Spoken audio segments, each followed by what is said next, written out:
इस्लामपुर शहर के ward number 1 के दुर्गानगर इलाके में सोने की दुकान में चोरी की घटना से सनसनी फैल गई है। स्थानीय लोगों से पता चला है कि कल देर रात सोने की एक दुकान में चोरी हुई। घटना सुबह प्रकाश में आई। पता चला है कि बदमाशों ने 3.5 भर से अधिक सोना और एक आईफोन चुरा लिया और फरार हो गए। सुबह में स्थानीय लोग घटना के बारे में जानने के लिए अपूर्वा सिग्धा के घर पर इकट्ठा हुए। अपूर्वा सिग्धा पेशे से सुनार हैं। घटना की खबर मिलने के बाद इस्लामपुर थाने की पुलिस मौके पर पहुंची। बंगीय स्वर्णकार समिति की इस्लामपुर शाखा के सचिव परितोष रॉय भी घटनास्थल पर पहुंचे।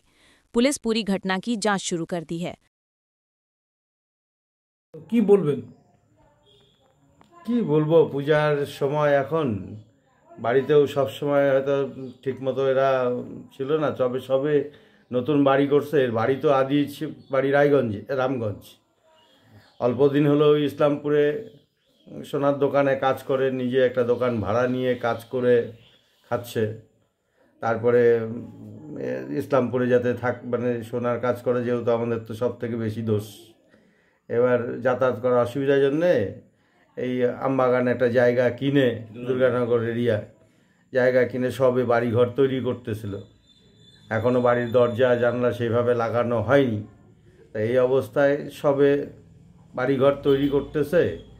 রাত্রিবেলা ছিল, তা সত্ত্বেও মানে চুরি হয়ে গেল ঘর থেকে।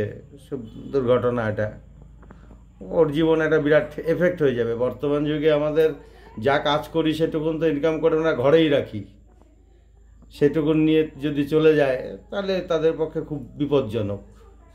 এই ঘটনাটা হচ্ছে যে ছেলেটি যে এই যে ছেলেটা যার নাম অপূর্ব, হ্যাঁ, অপূর্ব মৃধা, তো এই আপনাদেরই সংগঠনের বা আপনাদের কাজ করে। কিভাবে আগামীতে এই প্রশাসনের কাছে কি চাইবেন এবং কিভাবে কি বলবেন?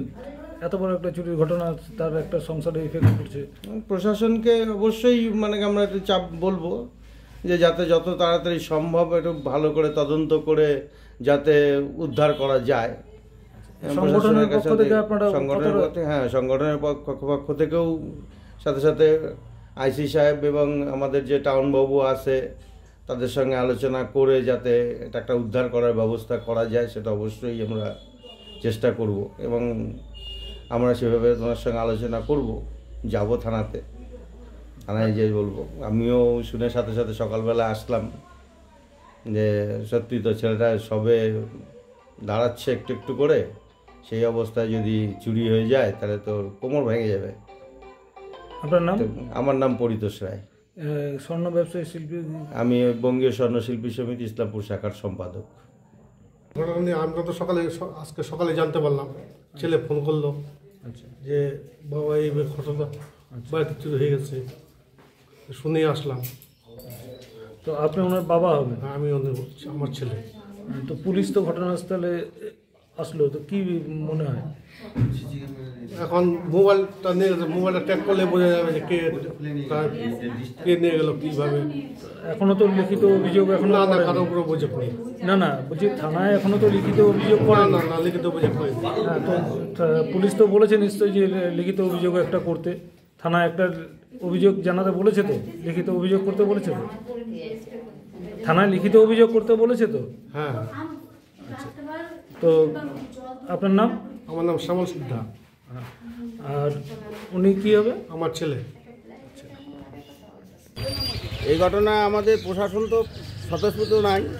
হ্যাঁ, যদি থাকতো, যদি পায়রা দিত তাহলে এরকমের মেন রাস্তা থেকে ওর বাড়ির ভিতরে ঢুকছে যখন মেন রাস্তা থেকে, হ্যাঁ, তো এদেরকে একটু দেখা প্রয়োজন আছে যে রাস্তায় টহলদারি দেওয়া উচিত পুলিশদেরকে, তা দেয়নি। আমাদের পাড়ারই ছেলে, আমাদের সোনার ডিপার্টমেন্টের ছেলে, ইসলামপুরের ছেলে, এখানে বসবাস নতুন বাড়ি করছে, তার বাড়ি এরকম চুরি হয়ে গেছে যে সেটা প্রশাসনকে দেখা উচিত এখন থেকে। আপনার নাম? আমার নাম দীপক কর। এই এলাকারই? এই এলাকার পাশাপাশি বাড়ি, 4-5টা বাজে আগে। আমি মোটামুটি রাত 12টার সময় ঘুমাইছিলাম, তো ফ্যান ট্যান সব কিছু চালানো ছিল। তো রাত 4টা নাগাদ আমার যখন ঘুম ভাঙে তখন আমি তখন আমার পাশেই মোবাইলটা রাততলা চার্জার লাগানো ছিল। তো আমি মোবাইলটা খুঁজতেছিলাম, আমার মোবাইলটা কই। তো ভালো করে মশারিটা খোলার পরে দেখি কি মোবাইলের কভারটা খোলা আছে, এখানে পড়ে আছে কভারটা। তো যখনই নাকি কভারটা খোলা আছে, তো মোবাইলটা আমি রিসেন্ট কভারটা আমি 1 সপ্তাহ নাগাদ হয়েছে কিনছিলাম ফ্লিপকার্ট থেকে। তো মোবাইলের কভারটা খুবই টাইট, সহজে লাগানো যায় না। তো আমি বললাম এত টাইট কভারটা, এটা তো ঘুমের কোনো ইসে খুলবে না। আর কি বলে মোবাইল, এবার যখন নাকি আমি দেখলাম চার্জারও খুললাম, তখনই আমি মনে মানে একটা বুঝতে পারলাম যে মোবাইলটা আমার নাই। কারণ মোবাইলটা আমার স্ত্রী কখনোই কভারটা খুলবে না। তো লাফ দিয়ে ওঠার পরে আর এদিক সেদিক দেখিনি, ডাইরেক্ট বাইরে গেলাম। তো বাইরে যাওয়ার পরে মানে হলরুমে গেলাম, হলরুমে যাওয়ার পরে দেখি কি যে ক্যামেরাটাও নাই। তো ক্যামেরাটা নাই যখন দেখলাম, তখন বুঝতে পারলাম যে চুরি হয়েছে। তো সাথে সাথে এই শোকেসটা দেখি খোলা, আর চাবিটা নিচে পড়ে আছে। চাবিটা ছিল আমার বিছানার নিচেই। তো গত 4-5 দিন ধরে আমি বাড়িতে, তাই চাবিটা যখন তখন লাগে তো পাশেই রাখছিলাম। তো রাখার পরে যখন দেখি দেখলাম ক্যামেরাটা নাই, তো সাথে সাথে তো আমার মোবাইলটা একটা মোবাইল ছিল iPhone 14। তো সাথে সাথে আমি ট্র্যাক করার চেষ্টা করলাম, তো মোবাইলটা সুইচ অফ দেখাইলো। তো ট্র্যাকটা আমি সম্ভবত করতে পারি নাই তখন। তো তারপরে আমি আবার কি করলাম, ক্যামেরাটার ফুটেজ নেওয়ার জন্য আমার স্ত্রীর মোবাইলের মধ্যে আমার যে ক্যামেরাটা আছে ইজিক্যাম, তো ইজিক্যামের সফটওয়্যারই করে কোনো রকম করে আমি চেষ্টা করলাম যে দেখি তো যদি লাস্ট পাওয়া যায়, ফুটেজটা পাওয়া যায়। তো লাস্ট ফুটেজ তো আমার অফলাইন ডিভাইস দেখাচ্ছে, লাস্ট ফুটেজ পাচ্ছি না। তারপর লাস্টে যে আমার নোটিফিকেশনে গিয়ে দেখলাম যে 4-5টা অ্যালার্ম, মানে যখন নাকি কোনো কেউ সামনে আসে তখন এটার একটা নোটিফিকেশান আছে। তো সেই নোটিফিকেশানেই আমি 5টা ফুটেজ পাইছি। সেটা আমি আইসি বাবুকে দেওয়া হয়েছে। এখন ওখানে আমার অনেকটা সোনা ছিল, মোবাইল ছিল। কতটা সোনা ছিল? 37 গ্রাম 80 মিলি। আচ্ছা, আপনি কি করেন? আমি সোনার কাজ করি। তো এই যে 37 মিলি যেটা বলছেন আর কি, সোনার পরিমাণটা, সেটা কি আপনার কাজের সোনা না ঘরের সোনা? ওটা আমার মানে কাজের সোনা। আমি যে কাজ করি সেটা হলো ছিলাই কাজ, রং পালিশ, ছিলা রং পালিশ বলে। যে কোনো ঘড়ির যারা নাকি কারিগর যারা কাজ করে তারা আমাদের কাছে নিয়ে আসে, সেই জিনিসটাকে আমরা লাস্ট স্টেজে আমরা ওটাকে ফিনিশিং দিই। তো ফিনিশিং করার পরে আমাদের যেটুকু লস হয়, আমাদের যেটুকু মানে মজুরি হয়, সেই মজুরি হিসাবে আমাদেরকে টাকা পয়সা দেওয়া হয় না, ওই সোনাটুকু দিয়ে দেওয়া হয়। যদি 1 গ্রাম সোনা বের হয় কোনো মাল থেকে, তো সেখান থেকে আমাকে 50 মিলি হোক 30 মিলি হোক, যেমন মানে যেমন ধরনের কাজ সেই হিসাবে আমার ওই সোনাটা দেওয়া হয়। তো ওই সোনাটা আমরা জমায় রেখে সেটা আমরা খরচ করি বা কোনো সংসার বাড়ির কাজে লাগাই, সেটাই আমাদের মানে। হ্যাঁ, সোনা মোবাইল ছাড়া আর কি অন্য কিছু নগদ বা কিছু? না, নগদ টাকা ছিল না। এই পুজোতে সব টাকা আমি মোটামুটি খরচ করে ফেলছি। আর যা টাকা পয়সা থাকে এখন সব আমার ব্যাংকের মধ্যেই থাকে। পুলিশ তো এসেছিল ঘটনা? হ্যাঁ, পুলিশ কি বললো? পুলিশ বললো যে আমরা তদন্ত করে দেখবো। তো সেই রকম তো আমি কোনো কিছুই বুঝলাম না। আমার মোবাইল ছিল, মোবাইলের বিল ছিল। এখন পুলিশ বললো যে সাইবার ক্রাইমে যাও। এখন আমরা দেখি 10টা দিকে আমরা একটু আমাদের কাউন্সিলর দাদা বললো যে আসবে, একটু অসুবিধার কারণে এখন আসতে পারিনি, তো আসবে। আসার পরে একটা ভালো ডিসিশন নিয়ে কী করা যায় তো সেটা আমরা করব। আশা করি আমার পুলিশ প্রশাসনের উপরে পুরো আশা আছে যে আমি আমার হারানো জিনিস ফেরত পাওয়ার যদি যায় ভালো হয়ে যায়। আপনার নাম? অপূর্ব সিদ্ধা। আচ্ছা, আপনি কি এই এলাকারই বাসিন্দা? আমি বিগত 6-7 মাস হলো আমি এখান থেকে আসি। আমার পুরনো বাড়ি হয়ে গেল রামগঞ্জে।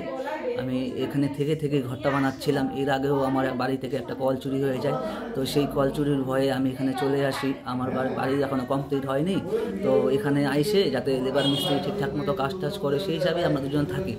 তো এখনও ঘরের কোনো কিছুই কমপ্লিট হয়নি। মানে আমরা ধীরে ধীরে কাজ চলতেছিল। তো কিছুদিন পুজোর কারণে আমার কাজ বন্ধ ছিল। আবার মোটামুটি সপ্তাহখানিক পরে কাজ শুরু হবে। তো এই বিষয়ে 3-4 দিন ধরে কারখানা বন্ধ ছিল। আমার সোনাগুলা বিক্রি করে আমার করার কথা ছিল। তো আমি এই জন্যই নিয়ে আসছিলাম যে আমি পাশে থাকবো। 4-5 দিন ধরে আমি বিগত বাড়িতেই আমি আছি। তো আজকে এই ঘটনা হয়ে গেল। আপনার নামটা? অপূর্ব সিদ্ধা।